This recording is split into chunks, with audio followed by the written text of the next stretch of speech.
If you're not familiar with our program, we are 50plusjobseekers.org. We support and assist people in the 50 plus demographic who are unemployed, underemployed, or looking to shift careers. And we provide workshops to network and improve your job search activities.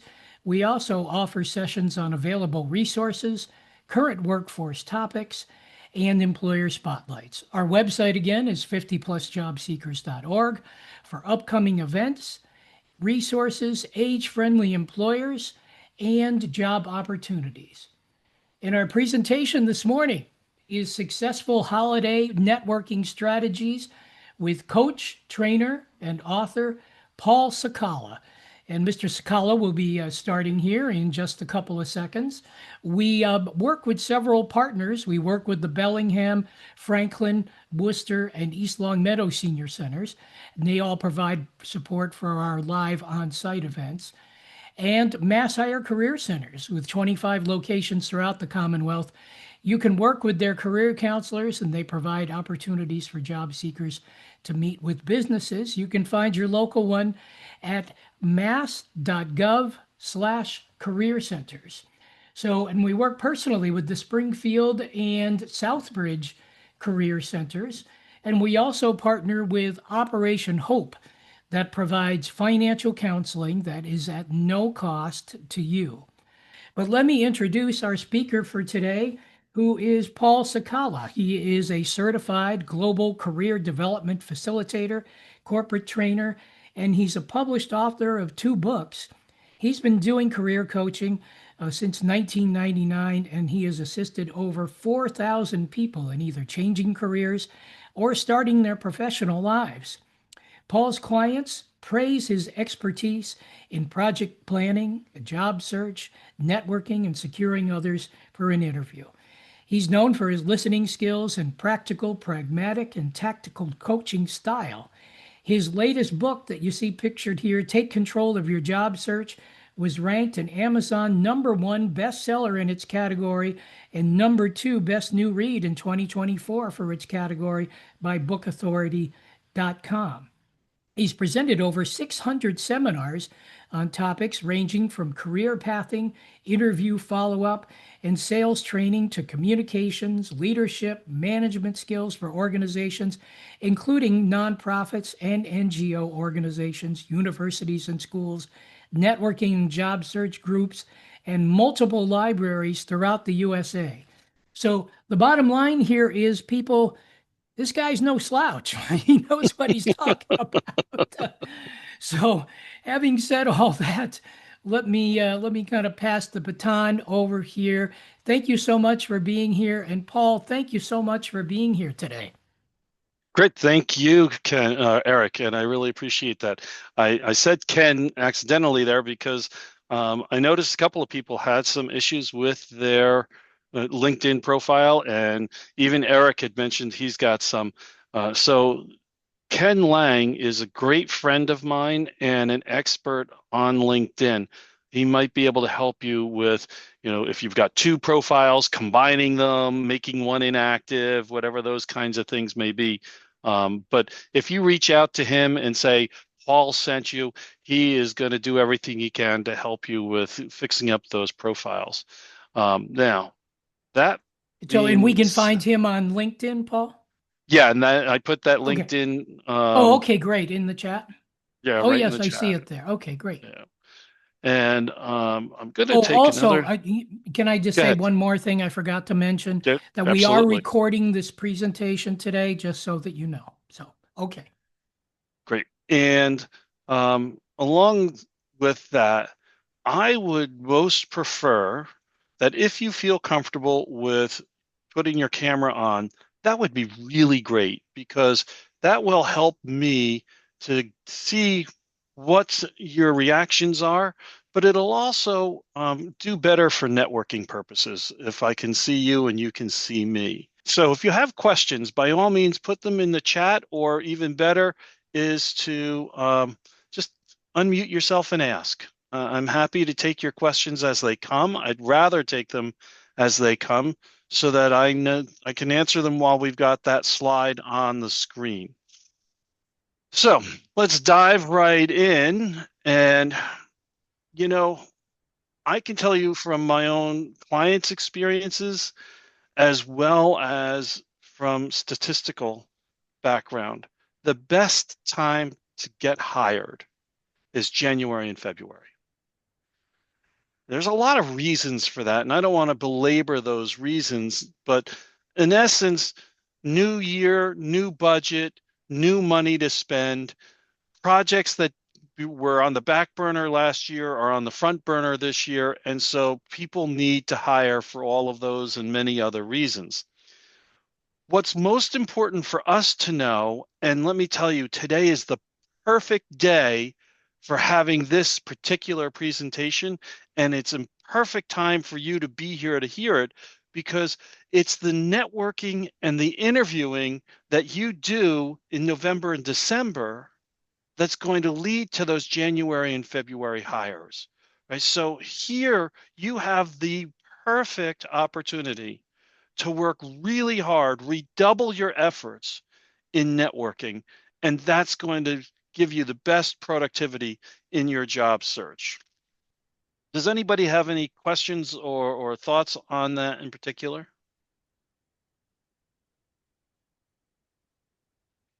So, some other reasons why it's great time to be networking. People are in a generous mood and it's casual, so they're more likely to respond in a positive way when you ask for networking. You're going to be going to a lot more social events. And I know it may feel like, oh, God, I'm not working. I don't want to go because I'm going to be embarrassed or those kinds of things. But you know what? This is the time to say, no, I'm going to do this. I'm going to get out and meet as many people as I can and talk to them about my job search so that I can get as much help as possible from them using some of the techniques we're going to talk about today. And then there's less competition because most people are gonna sit back and say, I don't want to be bothered. No, it's I got too much else going on in life. I don't have time for this networking stuff. So to hell with it. I'm just gonna sit back and let it happen to me rather than make it happen. And that is not the right attitude to have. So let's look at, and I've got about 13 or 14 tips here to help you with your networking. And all of these are actionable items. There's really very little in here that's just going to be plain theory, right? So tip number one, it's not about you. Look, there's only one person whose opinion matters when you're in job search. And that person's opinion is the hiring manager's opinion. So when we think about networking, we need to think about building relationships. As it says in tip two, we need to think about how do we get access to hiring managers. And there are a bunch of ways that we can access them. But that's what we need to do because those are the people who can put us on payroll. So talking to our best friends, talking to past coworkers, talking to our family, those are good things to do. We need them on our side. We need access to the people that they know. But ultimately, all of those conversations need to lead to a hiring manager. And so, how do we make that happen? Because it's that hiring manager that can get us onto payroll, right? So, always be connecting with other people. I take these two acronyms, ABC and ABS, directly from one of my best friends and fellow career coach, Marty Latman, here in New Jersey. Marty says ABC all the time. Always be connecting, but that needs to go beyond just the connection because, for example, already this morning there are several of you in the meeting that I've sent a blind LinkedIn request to connect with you. Right?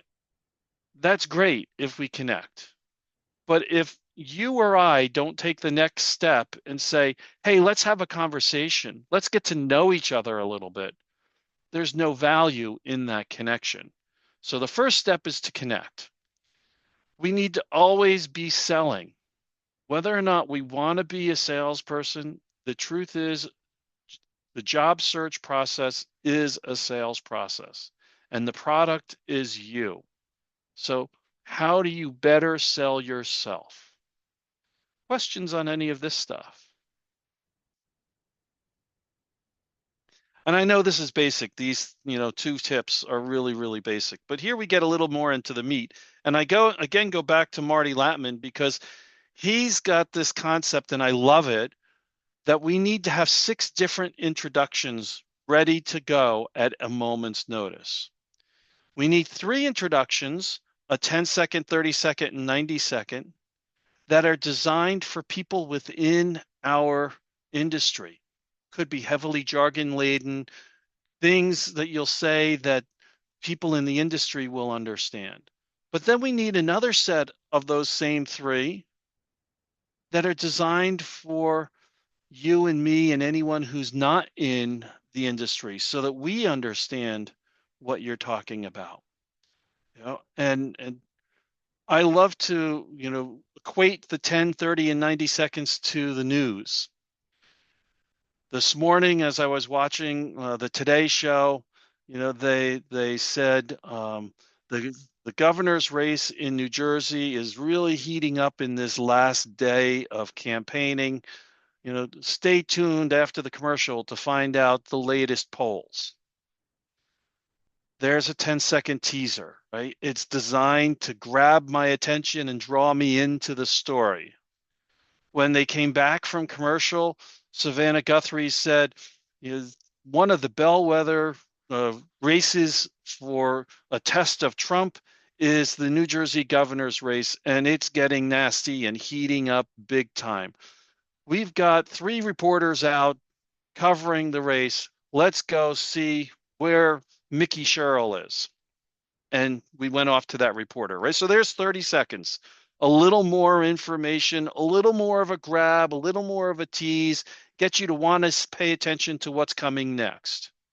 And then there was the 90 seconds news story, all about the 2 candidates and where they're campaigning and how they're getting nasty and all of that great stuff that we just love about politics. Well, we need to do the same thing with our introductions. We need to be able to say something that's quick and pithy in 10 seconds or less that grabs someone's attention. Then we need to give them enough information to say, oh, wow, you're really interesting. I want to talk to you more in that 30-second. And then in the 90-second, you give them enough information to say, oh my God, you're someone I really need to talk to because I need that problem solved.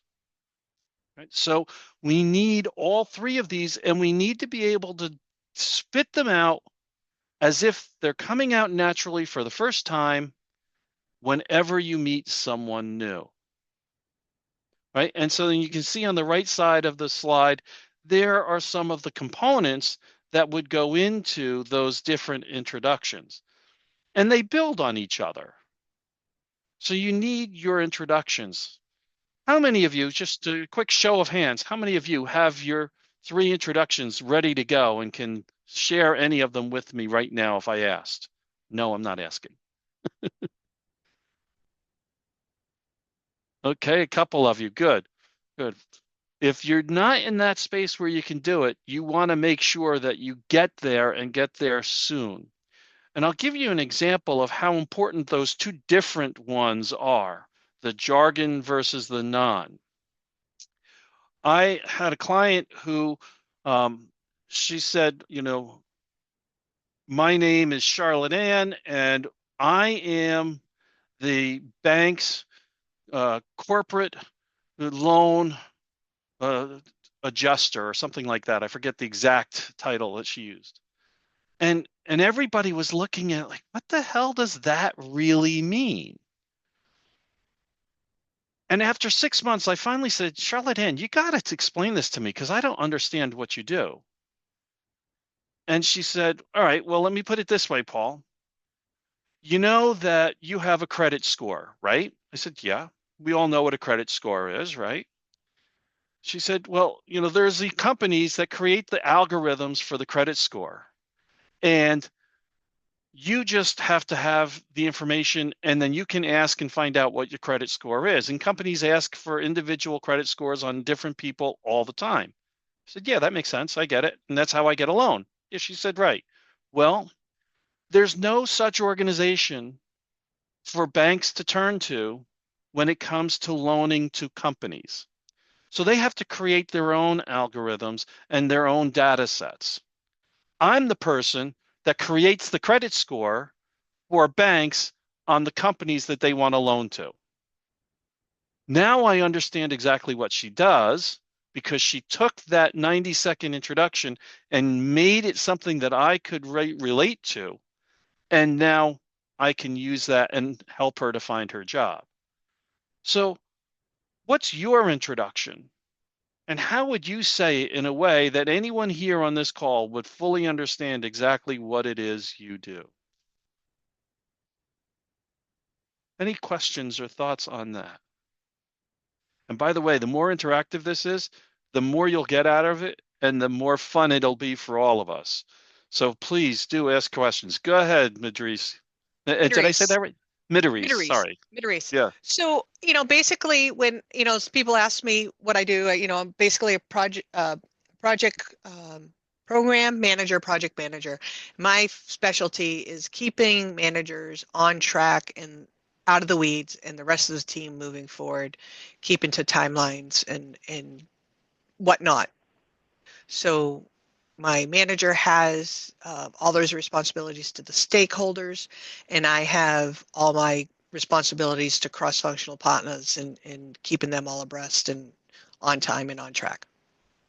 So it's a great example of a 90-second, and you could have cut out that last paragraph. That would have been your 30-second. Beautiful. I love it. And it tells people what you do. Does anybody not understand what Midreese's job is? Now, I do a lot of work with project and program managers, by the way. But the the question I would have for all of you is, do you know anyone that needs a good project manager or program manager? And would you be willing to connect with Midreese to make that happen for her? Because that's the value of this job, this group is us helping each other in our job search, really. Great example, though. Thank you. Anybody else have any questions? Paul, somebody put in this is what my problem already was, always was that thought I was pretty okay with the 90-second, but reducing it to the 10-second and 30-second, how how would that work? I mean, the way that I introduce myself is, for example, is that I'm a problem solver. When everybody else is losing their heads over a difficult situation, I'm able to sort it out and figure it out how to solve the problem. Beautiful. That's a Um, great 30-second introduction with one addition. What's your job title? Or more importantly, what's the job title you want, not the job title that you have, right? yeah, Because who cares what you've done in the past? We want to know what you want to do going forward. But go ahead. human resources administrator is really what, yeah. Okay. Because the other piece of that, right, that you gave us is a great explanation of how you approach HR. But without you first telling us you're in HR, that Hmm. other piece could have been done in a whole host of different areas, some of which you probably have absolutely no clue how to work, right? Hmm. So, Yeah. my name is Eric. I'm an HR specialist or generalist, whatever title, right? What I do is I understand people's problems and figure out how to fix them so that it's a win for everyone, Love it. right? There's my 30-second, right? Now, for a 10-second, my name's Eric. I'm an HR generalist that's an expert at fixing the human capital problems of business, right? Love Short, it. sweet, pithy. Wait Hmm. a minute. You fix human capital problems? What does that mean? Right? And you want that question. What does that mean? Right, to keep it Now going. that Yeah. now that's drawn me in to want to ask, tell me what you mean by that. Good thoughts, good questions. Anything else from anybody else? All right. So, you know what? We're going to skip that. If we have some time at the end, we'll come back and try and do some pairing up because Eric, I did not prep you to do breakout rooms, so I don't want to push that on you right now, and I apologize. But let's go to the tip number 4, which is, networking is all about making a conversation. Right? Think about these relationships that we're trying to build. How do you build a new friendship? How do you build a new relationship? Well, you have to talk to each other. It's funny. My son right now is 21 and he's a little bit of a late bloomer. So he's got his first real girlfriend. And let me tell you that the angst around that is just, oh my God. But the biggest issue is they don't talk to each other. They send these stupid texts that have no meaning once in a while. When they see each other, they don't say a word to each other. They're not communicating. So how can they build a relationship, right? That's what we need to do in our job search is find the people that we want to deal with, that we want to know us, find those hiring managers and start building relationships with them through communication and conversation. Yes, Midris, you No, want to I say was just something? gonna say no, it is exactly that. And I hear you. It's hard. And sometimes it's hard when you're not an extroverted person too. If you're introverted, it makes it even more difficult in coming out of your shell and stuff like that when you're talking or going to an interview or trying to explain someone a 10 or 30 or 90-second spiel. And I'm very fortunate that I can talk to anyone, anywhere, anytime. Um, it can get me in trouble sometimes, but So yeah, no, it's so let's just clarify one thing for a second there because I appreciate the comment. Extrovert, introvert.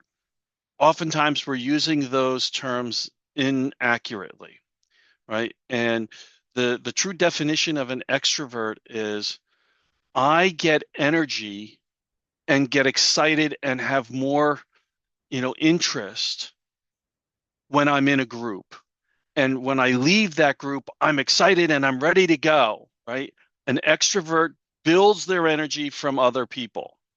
An introvert gets energy from being alone and in small, intimate groups where they can recharge with each other, right? And so, or individually. So introverts tend to, you know, when they're in a big group like this, it's very draining on their psychic energy, and they need to then take some time away to recoup from that. What I think most often we are thinking when we talk about introvert and extrovert is, am I shy or not? And I do agree with you that for shy people, it can be tough to come out of their shell and be able to have conversation with strangers. And I honestly I put myself in that category in many ways. When I'm on stage, right? When I have a role to play like I do here today, I'm out there, man, and I'm getting it and I'm gaining energy from your interactions with me, right? So I'm an extrovert in that respect. But you put me in a bar or in a party where I don't know most of the people, and I will be the smallest wallflower that even a ladybug can't sit on. Okay. That's where my shyness comes out. So, how do we combat that? And the answer is right here on the screen. Let's identify some questions that we can ask that are conversation starters. Because once I ask you a question and you start talking, number one, you feel more comfortable because you're talking about something that's of interest to you. based on the question I've asked. But number two, I can now relax because I don't have to talk. I can just sit there and let you talk. Ultimately, what's going to happen is you're going to draw me into a conversation because there's going to be something that you say that then gets me to say, oh, yeah, that makes sense to me. Or I remember an experience like that. And now we're going to start to have the back and forth conversation that builds relationship, right? So think about what are some questions that you can ask as conversation starters when you're going to some of these holiday parties or these networking events. And one great question, of course, everybody always asks is tell me about yourself or, tell me what do you do? But let's do something even different than that. You could even say something like, I hate coming to events like this because I feel so awkward. What brought you here today? Right? And now you're getting them to talk. Right? So, what are some questions that you can ask to start the conversation? I love it, David. Yes, man, that's a good one. Where's the beer? In my case, where's the wine? But that's okay. Either one works, right? Um, Obviously, we don't want closed questions that are going to be kind of one-word answers. So, yeah, where's the beer is a good question, but it's not the question that's going to really start the conversation, right? You know, but you might say, "Oh, I see you have a beer. Or is that your favorite drink? Tell me what it is you like about beer." Right? And now you started a conversation with them. But good comment. I love it. Thank you. Anybody else, any thoughts, questions, comments here? And here's the takeaway from this slide. Write down those questions that you think you want to ask that are going to be conversation starters at the party. You know, yeah, all right, another good one, David, but we'll get the sarcasm going. Heard about your organization. They seem to collect a lot of data. How are you using that data? So, Mary Sue, that's an interesting question and maybe a good one for later in the conversation because it's almost confrontational, right? You're kind of challenging me on why my company is collecting that data, right? So maybe something a little more of a softball question to start with. Is that a fair statement? Okay. All right, good. Let's move on.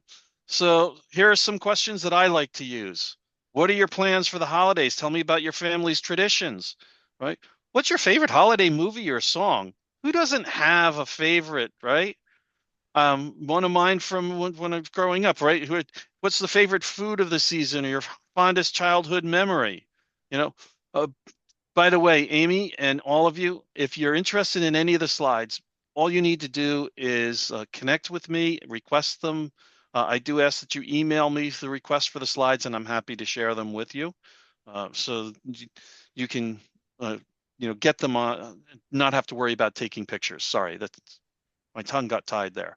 But I like to often ask, what's your favorite holiday movie or TV show? I mean, how many of us don't remember the claymation Rudolph the Red-Nosed Reindeer, right? Uh, I I remember that still, and quite often we'll still go back and ask that question or watch that show. So these are some fun questions just to get conversations started at a holiday party. This may be the most important thing to take away from today's presentation, and it's all about listening. I think that we as a society have lost our ability to listen. We don't spend the time on it. We don't practice the skills of it. And so listening actively requires that we listen intently and intentionally. Right? We need to be focused on the other person. Look them in the eye. Now, I'm not saying stare at them, right? But you don't want to be looking down in a way or at other things or over there or because shiny thing distracted me. You want to be looking at the person that you're talking to. You want to put all of the other distractions in the room out of your mind so that you're focused on the person you're talking to. If your mind is reeling with other questions and thoughts, you want to push them aside and focus, right? And I know I keep coming back to that focus, but I'll tell you, one of the ways that I learned how to remember people's names was simply just by listening with intention and intently to the person that I'm talking to. And what I realized is that, oh my God, I remember so much more about them because I'm so completely focused on them. The truth is, as much as we want to believe we are good at multitasking, the human mind sucks at multitasking. Just like most computers, they can do one thing, they can do it one at a time, they can do it really well, and then they move on to the other task. Now, in the case of a computer, they're doing it so fast that they can move between those tasks very quickly. Our mind, we need to stay focused on the one task at hand. And once we've done that, we can then move on to the next task. Show your interest by nodding, leaning in, right? Ask some of those um, questions that show interest in your clarifying questions. Reflect back to them what they've said. Oh, sorry, I hope my screen didn't go blank. Um, but reflect back to them what they said so that they hear that you understand what they said. Listening is something that takes a lot of energy and a lot of work to do it right and do it well. Questions on listening, active listening in particular. Okay. A person's name is the most powerful word in sales. You know what, David? It goes beyond that. Person's name is the most important sound an individual will ever hear. Agree. Last month, I flew to Florida and I'm standing in the TSA line. And, it's only about 3 miles long and there's only, 50,000 people there, right? And somebody across the hall on the other side of this big room yelled, Paul. Immediately, I perked up and I looked around. Who's calling me? It was somebody on the other side of the room calling for somebody on the other side of the room. Had nothing to do with me, right? But I could pick out that sound out of all of the noise that was in that room because it's so important to me. So getting someone's name right and using it often is an immediate way to endear yourself to that person. This is something that I've often had trouble with is how do I enter a conversation or leave a conversation when I'm in a party?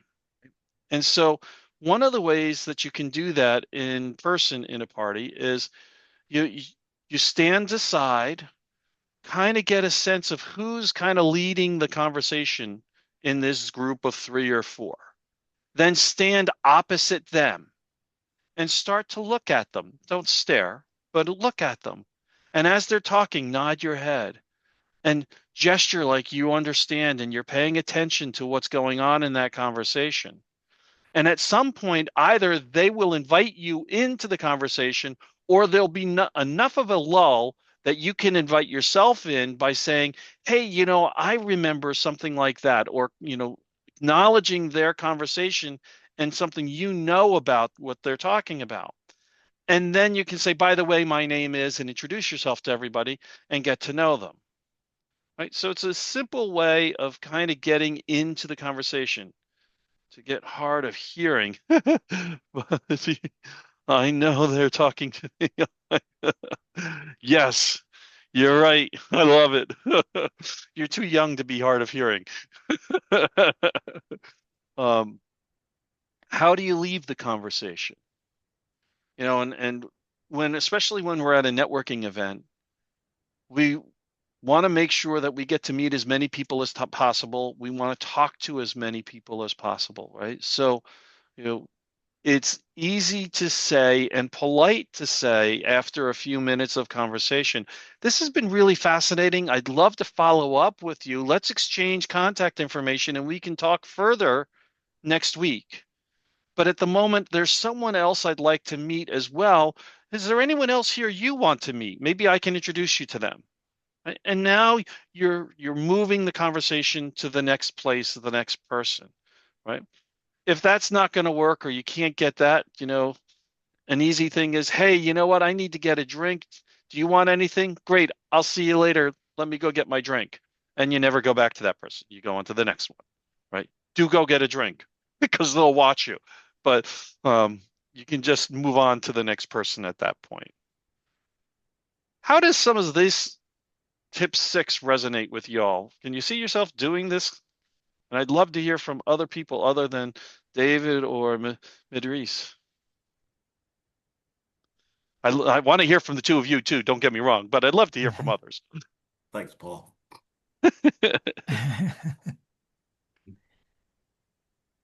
Well, Did you have a thought, Eric? Yeah, good. I just like to say that, I mean, this is, this is foundational, but for a shy person like myself, I'm not necessarily good at parties unless I'm the one who's giving the party. Then I can network my brains out and everything's fine. But, yeah, I mean, these are very practical solutions. So I really appreciate it. Yeah, it's great. And you know what, Eric? You bring up a good point. When we're the host of the party, we probably know most everybody or everybody already. And so it's easy to flit around and make connections and talk to people, right? And I think later on, one of my tips is that you want to be the one introducing people to other people because that will make you memorable, right? But it's the concept of who cares who the host is? I can still act like a host in the sense that I'm introducing people to each other and that I'm getting to know other people, right? And so put yourself in that mindset when you go to the party. Now, you're not going to upstage the actual host. Please don't do that, right? But you want to, be that person that's seen as the connector. Yes, Amy. You're muted. These tips are all great and they resonate with me. I guess one of my first questions though is how do you get invited to some of these networking events in general? Like where do you go and find some of these opportunities when you're out of work? That's a beautiful question.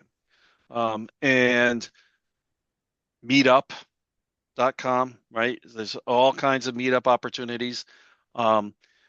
If you are not a member of the industry and professional associations for the work that you do, then before lunch today, you need to go find them and join. Okay. Right away, you want to become members of those organizations. Oftentimes, especially for those who are unemployed, they'll either have a one-time reduced membership or potentially let you free into some events. If you are a member of the organization, volunteer to help at the events, especially conferences and symposiums, right? Because if you volunteer to help, and oh my gosh, I'd be happy to sit at the registration desk. You're meeting everyone, right? Now you get a chance to start networking and you have a built-in reason. Hi, I'm Amy. Who are you? Oh, okay. Yeah. Oh, it's nice to meet you, Paul. Here's right. And you've immediately started conversation with someone. Okay. Yeah, I belong to PMI into a local chapter. Good. Right now, Good. so I just noticed that a lot of the events now are more just online type events as opposed to in person, which I feel isn't as personal. Right. It's Harder to not. connect. It's not. But here's what I would challenge you to do. Identify 3 or 4 people at every online event that you go to that you want to get to know and link in with them, right? Mhm. Connect with them on LinkedIn and start conversation with them on LinkedIn and even invite them to a virtual coffee, if not an actual in-person coffee, so that you get 10 or 15 minutes of dedicated time with them to get to know them better. Okay. Thank you. Yep, that's great. Thank you. But networking can be done other places other than just in a professional setting. Oh, I absolutely. mean, in a line, waiting for Dunkin' Donuts or Cumberland Farms or Yes. standing anywhere. I mean, I have a funny story that I actually got a job because of I was unemployed and I was getting my morning beverage to head off to the gym, and this woman dressed really nice in a rush looked like she needed to be somewhere. And I said, hey, go right ahead of me. I'm just going to the gym because that's what I'm doing to get mentally prepared for my job search. And she goes, I'm an HR recruiter. Here's my business card. Thank you so much, and reach out. So Beautiful. you never know. Like 2 months later, I landed a job in the company. But yeah, and there's more to that story of just being kind or talking and stuff like that. And it was basically a dog that got me the job at that company through that HR person because the hiring manager, husband was walking the dog every morning, and I would see the dog and say hi to him, and go on my way. Beautiful. I love that example, and I'll share a quick one as well. Um, and I just want to be mindful of time too.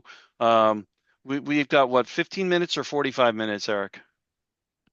What we can take as long. I want to be mindful of your time, Paul. So Okay. Right. the, I'm good whatever. so If we far. run That's over, it's up to okay. everybody, including you. So Okay. So a quick story similar to yours, Midris. Um, and this was almost, 20 years or so ago now. Um, I shop at my local ShopRite every week. In fact, one of the things I'm doing after this meeting is going shopping for my weekly groceries. And when I would go, I'd always usually try and look for the shortest line. Well, this one day I went and I found the shortest line, and there's this young man. He was probably 16 years old at the time, at the cash register. And one of the things that I do as a way of kind of a icebreaker conversation starter, right, is, are we having fun yet? So I'd say, hi, Karen, are we having fun yet? You know, Yvonne, it's nice to see you. Are we having fun yet? Right. And usually people chuckle and or they're like, what the hell is he saying? Right. But it breaks the ice and gets people to start to talk. Right. So, I read his name tag and put my groceries out and I said, hi, Joey, are we having fun yet? Huh? What? No, not really. Oh, I'm sorry to hear that. Why not? Right. And so we started a conversation. Well, he was the first and only cashier at that ShopRite that has ever had a conversation with me. Now, I've been going to the same ShopRite for 35 years, and he's the only one who has ever actually started a conversation with me. So the next week, I went back to his line. And every time he was there, if I was shopping, I went to his line. Well, a few months later, he goes, Paul, I'm a junior. I need to start applying to colleges. You said you're a career coach. Would you be willing to help me write my essays and review my college applications? I said, sure, happy to do that. Right? And so we did that. And then we started to build a little bit more of a friendship. Now, of course, he's still underage, and so I'm being a little careful about that, right? But then he graduates high school, goes to college. He got into the college of his choice based on the application and essay we did. He's in college and he's about to graduate and he says, I'm applying to the Peace Corps. And God, their application is crazy. Would you have some time? Could we work together on that? Sure, happy to help you with that. So we got him into the Peace Corps. When he comes back from the Peace Corps, he's now clearly an adult. He and I are starting to have wonderful conversation, enjoying each other's company. My family meets his family. We're doing stuff together. I get him his first professional job with Chase, JP Morgan, JP Morgan Chase, right? And then Ever since then, he's now 35 years old. Every time he has a job change or question, he's coming to me. But of course, we also go to this place in South Jersey where we make wine together, go out and bowling at least once or twice a year, and we do all kinds of stuff together. We're dear friends, such close friends that he says, Paul, when you get so old that you need somebody to change your diaper, I'll be there to do it for you. Now, as a gay man, I need somebody to be available to do that because I don't know who's going to take care of me in my old age, right? But so this was really wonderful. And we have such a great relationship because he was willing to have a conversation with me standing online at ShopRite. So I love all of these kinds of networking examples. That's really great. Mia, I don't want to miss your question. How is conversation started on LinkedIn after connecting with someone? And that's a really, really great conversation. So question. I'll take just a minute to address that. And I see you turned your camera off, so I want to do that when you're here, Mia. Oh, good, you're here. Okay. So I tell all of my clients to do this. And it's not necessarily just a holiday thing. All of us should have a list of companies we want to work for. Hopefully your list is 10, 20, 30 companies long, maybe longer. What I would want you to do is enough research to identify who is the hiring manager at that company. Then follow them on LinkedIn.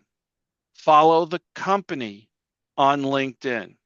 And every time that person or that company puts out a post, you comment on their post. And the comment needs to be more than, oh, that's really interesting, thank you. No, the comment needs to be, that's a really great article. Here's what I'm taking from it. Tell me how it impacts on your business, right? So you give some feedback as to why you're commenting on that article, and you ask them a question related to that post. Now you're engaging in conversation with them on LinkedIn. You do that 2, 3, 4 times, that company, that person is going to get to know your name. Now you can ask to connect with them. And they'll be willing to say yes because they know who you are. And you continue to have a little more conversation through your posts and through your comments.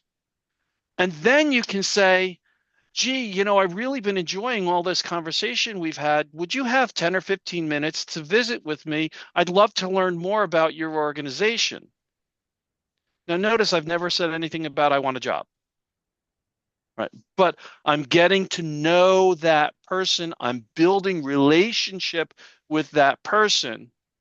And now, through the ongoing conversation, they will ultimately get to the point where they say, oh my God, Mia, I have the perfect job for you. I need you on my team. Let's interview. Let me get you hired here. Okay. Thoughts, questions on that? Anyone? And me? Yeah, go ahead, Mia. I'm wondering, that means I have to prepare for this connection for, for 6 months. Well, hopefully it's not going to take that long. Number one, if you're good at it and you practice it, it could take only a couple of months. All right, maybe 4 to 8 weeks for that to happen. And that's what we would ultimately want. But here's the thing.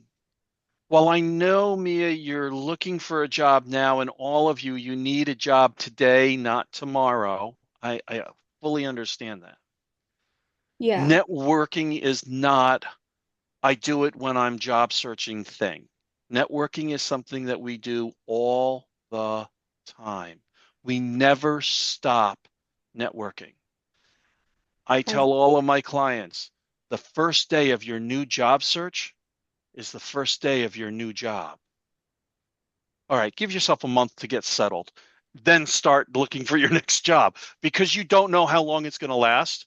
You don't know whether or not you're going to be there 6 months from now, a year from now. And we don't want to have to restart our network. So we want to get the network going now and keep it going.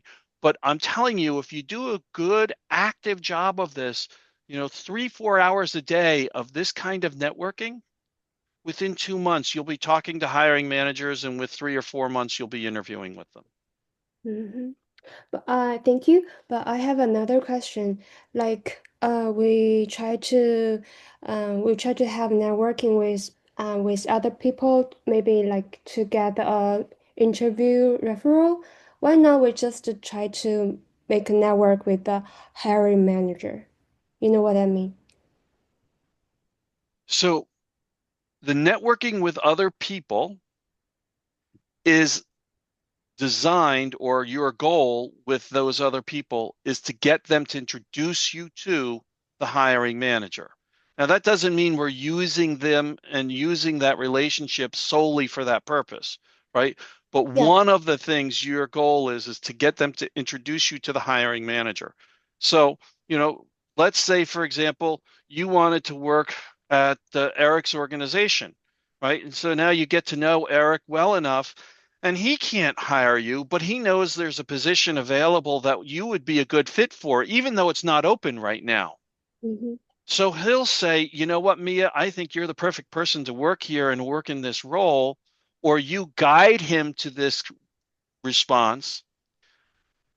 I'd love to introduce you to my boss so that the two of you can get to know each other. That way, when the job does come available, you can get that job. I see. Thank you. Anybody else? Is that helpful, or questions on that? I heard an interesting thing the other day, Paul, is that somewhere between 70 and 85% of jobs um, come from networking. It's not by sitting at your computer and clicking on apply now on Indeed. 75 to 85%. So shouldn't 70 to 85% of your job search activities be focused on networking? Yes. So yeah, I Yes, mean, it made a absolutely. lot of sense. Yeah. So Eric, I'm going to refine those numbers for you just a little bit. Okay. I've been following that statistic for about 20 years now, and the staffing industry does research on this every year.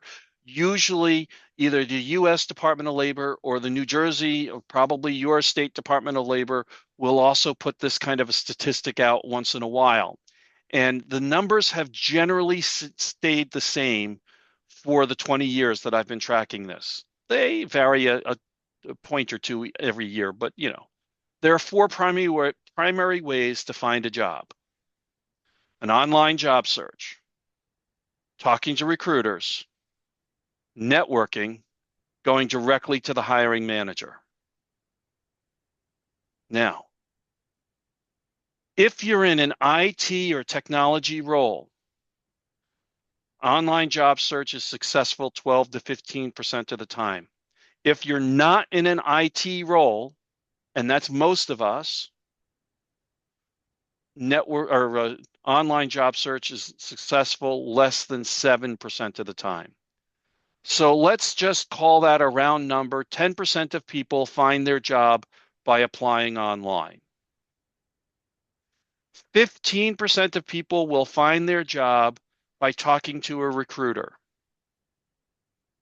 35% of people report finding their job by networking, talking to a friend who knows the hiring manager and gets them the interview. Networking. 40% of people find their job by literally reaching out directly to the boss and in some way saying, I'd love to come work for your company. Can we talk about how to make that happen when the time is right? Now, let's all go back to Sesame Street. One of these is not like the other. Which one doesn't belong? Anybody guess?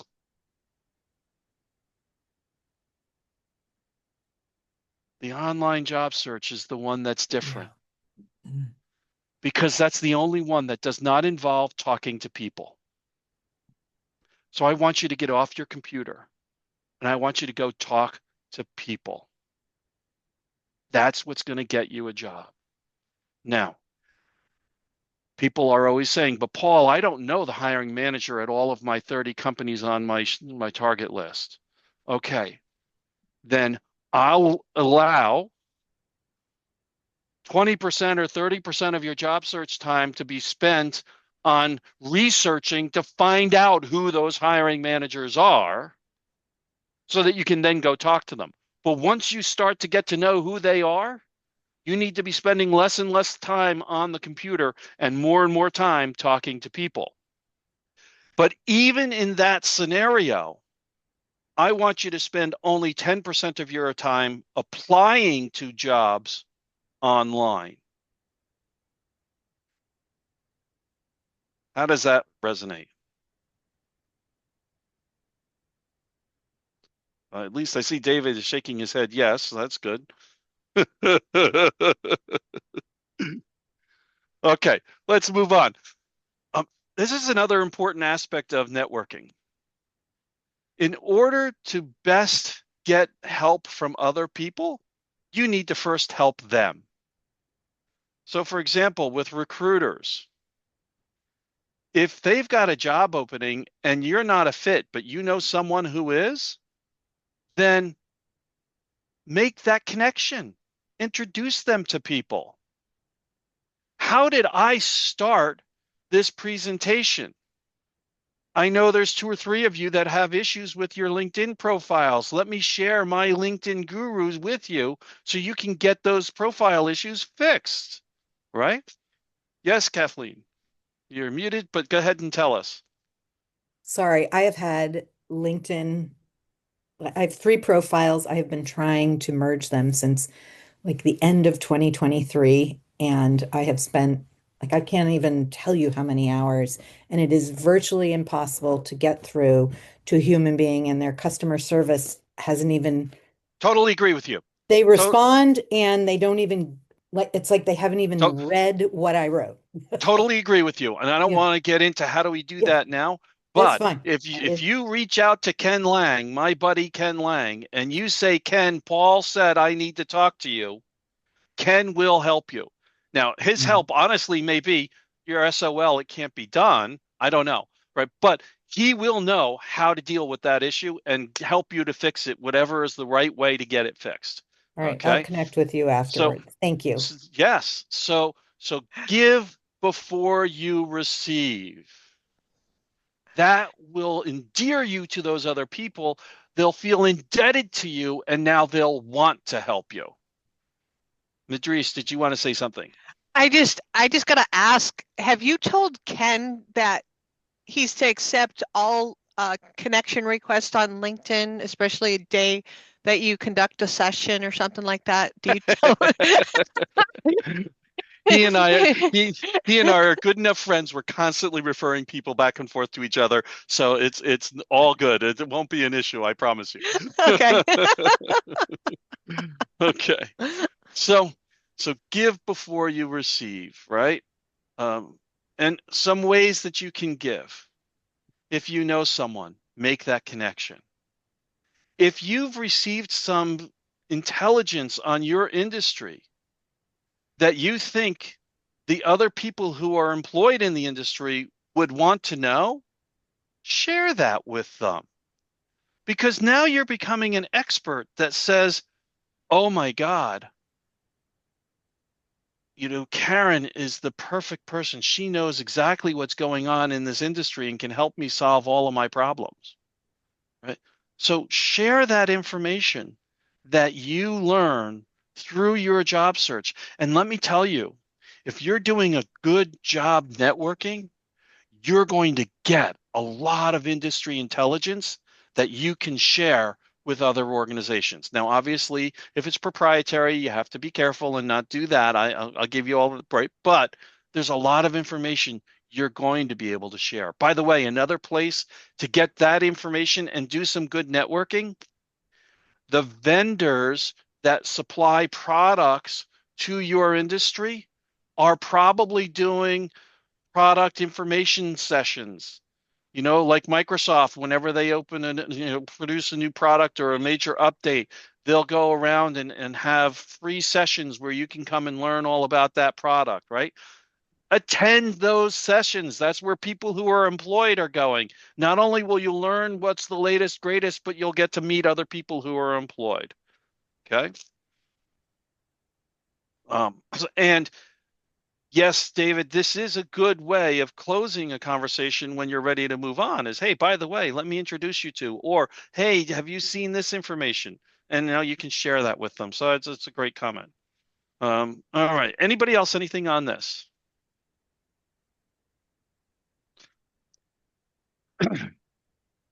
Okay.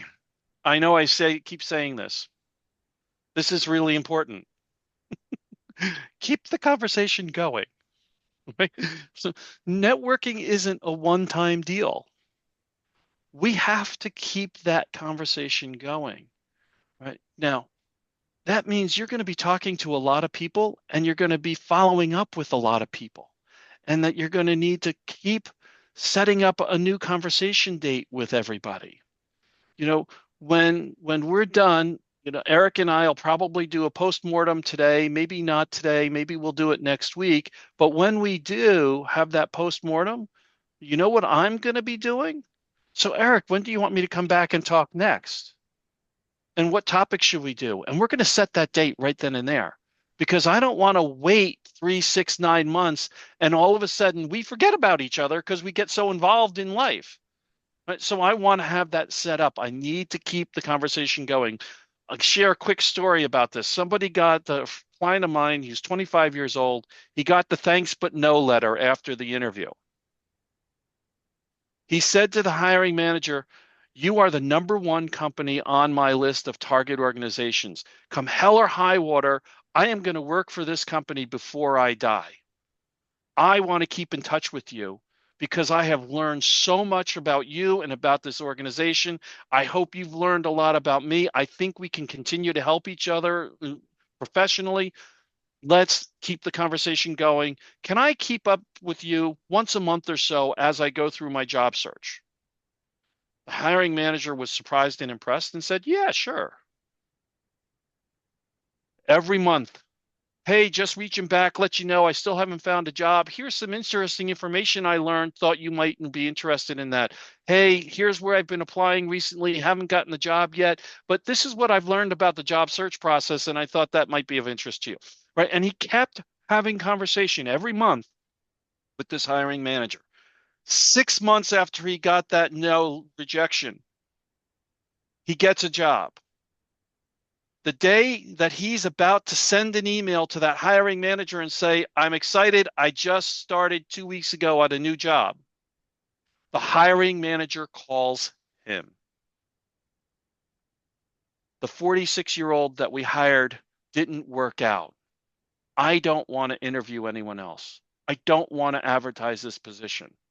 If you're available, I want you to come work for me now." He said, "Oh my God, I just accepted this job 2 weeks ago. If you can give me, the time to give them 2 weeks notice to quit properly, then I will be at your doorstep that day." That was 13 years and 3 promotions ago. All because he kept in touch with his network, kept in touch with that hiring manager. So always, never ever leave any conversation without setting the date for the next conversation. As long as you're talking to each other, you have a chance to get that job. And can I just say something, Paul, that from the Yeah. recruiter's perspective, this almost never happens. You're right. You will make an impression on that hiring manager or recruiter if you do exactly what Paul was talking about. It will make an impression. And notice that last bullet under tip number 8. You take responsibility for the follow-up, right? He didn't say in that example, "I'll wait for you to call me." No, he said, I'll be in touch with you in a month and give you an update. Right? When I get in an interview, hey, thanks, Paul. We've got a lot of other candidates to interview. We'll be in touch in 2 weeks. That's not acceptable to me. So what I say is, hey, that's really great. I appreciate that you're going to go through the process. Let's see, today is November 3rd. 2 weeks is November 17th. If I haven't heard from you by November 17th, I'll give you a call the morning of the 18th. Notice I'm not giving them an option. I'm telling them what I'm going to do. Now, at that point, they have the option of saying, no, the 18th is a bad day. Call me on another day. Or they could be really bratty and pissy and say, no, don't talk to me. I'll talk to you when I'm ready. And then you got to go with what they say. But you set up the next conversation. When they say you have to talk to the recruiter, they'll be in touch with you in 2 weeks. That's great. In 2 weeks, if they haven't reached out to me, I'll reach out to them as well. But do you mind if I call and give you that update that I've not heard from them? I want to keep in touch with the people that I'm talking to in my job search. Never, ever, ever ask for a job when you're networking.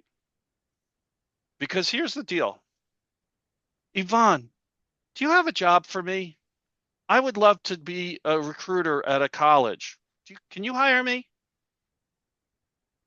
The only response Yvonne can give is no. Don't ask me a question where my only response is no. Because that just makes me feel bad and you feel stupid. So, what are questions we can ask that won't evoke that no response? I can ask for more information. I can ask for people that you know that might be interested in talking to me, right? But I'm not asking for a job.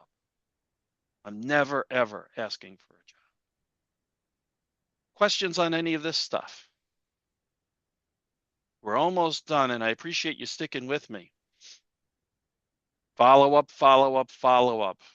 Just talked about that example with follow up, but what are some things we can do to follow up, right? Make sure to not only send an email immediately after the conversation, but the next day, send an actual handwritten thank you note. It could be in a card, it could be just on a piece of paper, but send an actual thank you note. How many of us get mail today that's not junk or a bill? Come on, raise your hand. I want to see who's getting mail that's not junk or a mail. Yeah, it's very rare do we get any mail that's not junk or not a bill. So when you send that thank you note, it's so unusual that in many cases it becomes cherished, certainly remembered. Right? Keep on the other person's radar. And one of the ways that I do that is this. So here's another great tip. And I see on my next slide is the summary slide. So here's another great tip. And this is not necessarily networking or holiday networking related, but this is an everyday networking related.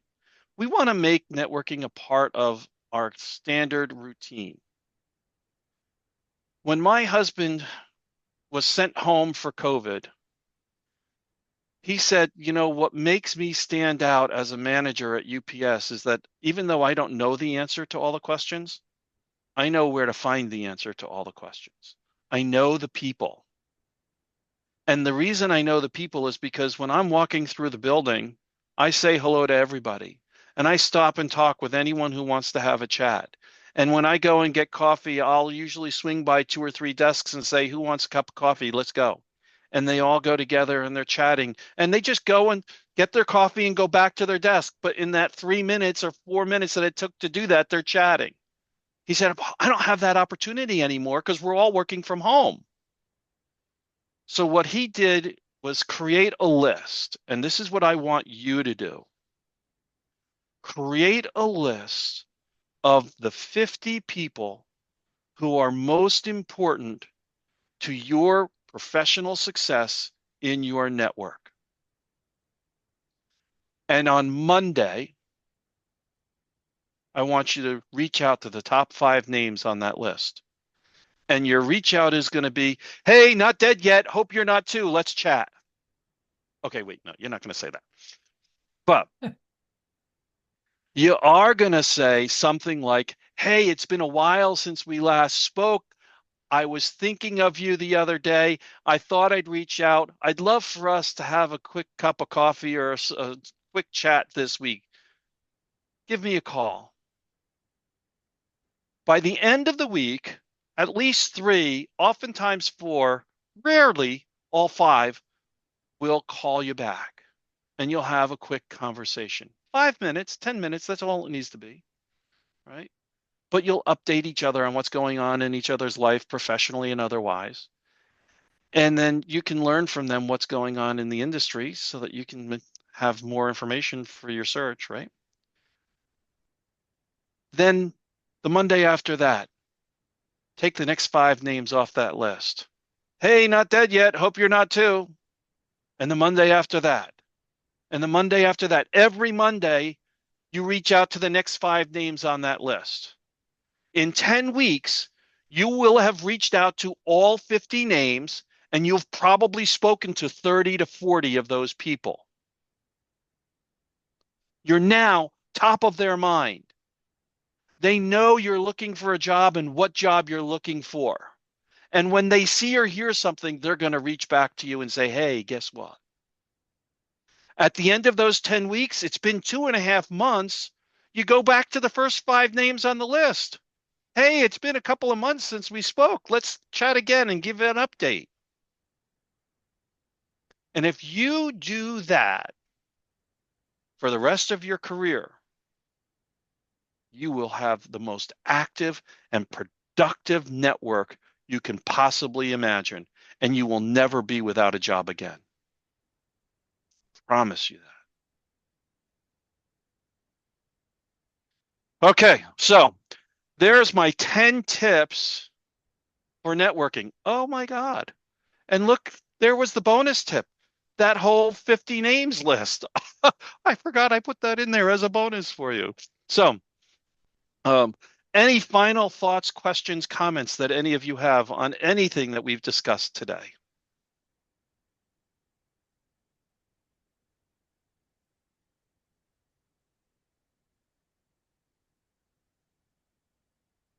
David is studying that slide. Holy mackerel. I'm going to ask for your slide, but I can't write that fast. So.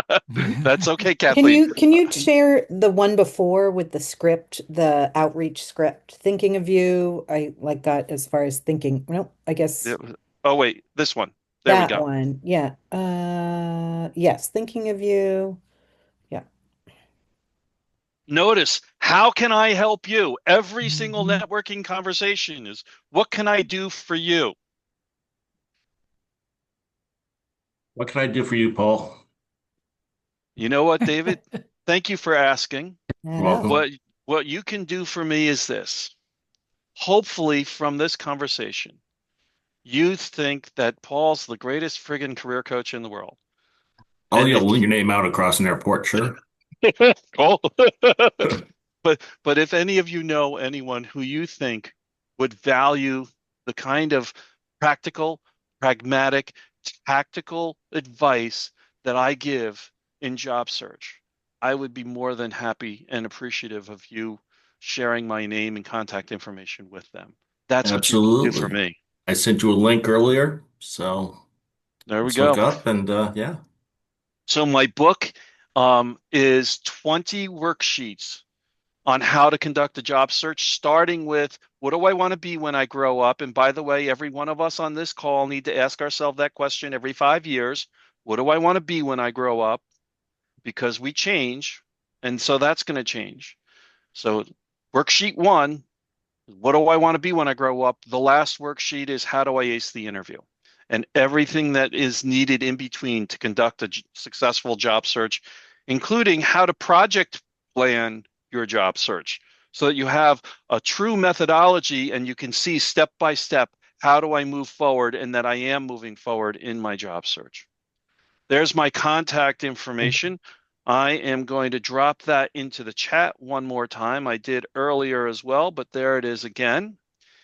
And now I'm going to stop sharing. And I want to ask you all 2 questions to end the day. These are 2 questions that I recommend you ask at the end of every interview. And so I want to model that behavior for you. The 2 questions you want to ask at the end of an interview. So, George, tell me, what do you like about me as a candidate for this job? Smile, shake your head. What do you like about me as a candidate for this job? Get the interviewer to give you all the reasons why they're going to say yes to hiring you. Then you want to ask, is there anything that would prevent me from moving forward in the process? Is there any reason why you won't take me to the next step in the interview process? Or maybe, is there anything that would prevent me from being your ideal candidate for this job? In essence, I want to ask for all the reasons why you're going to say no to me. Hopefully, there's only one reason, maybe none. If there is a reason for no, I now have an opportunity to turn that around and make it a yes. Well, Paul, you say you're the greatest career coach, but I don't believe it yet. Well, David, would it help you to know that 87% of the clients who use the methodology in that book get a job offer within 4 to 6 months? That's why I think I'm pretty good. Right, so now I've taken that negative off the table. Okay. So here are the 2 questions I want to ask all of you, and I really would like to see at least 3 responses to the question. What are you taking away from today's conversation? What did you like most about today's conversation? 3 people. The back and forth engagement. Great. Thank you, David. Appreciate that. And I appreciate you engaging. What else?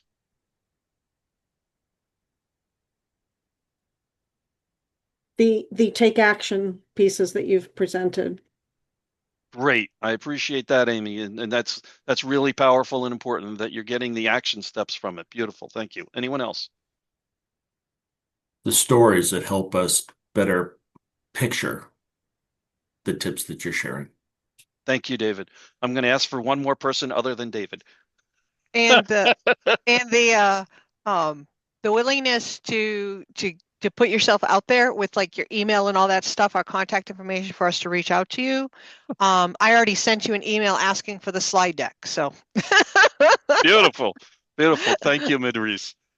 All right. Second question.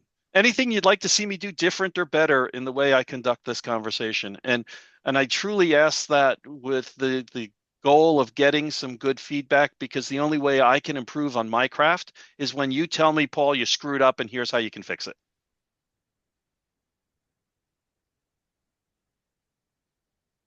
Silence is the right answer.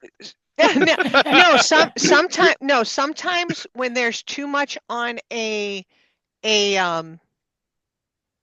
slide, I can get lost because I'm trying to go between it. So just keep that in mind. There was one that had a lot. Fair. And a framework to fill in and move forward. So I appreciate that, Paula. And the book is the written framework, to be honest. But but I appreciate you're saying that. Anybody, anything else?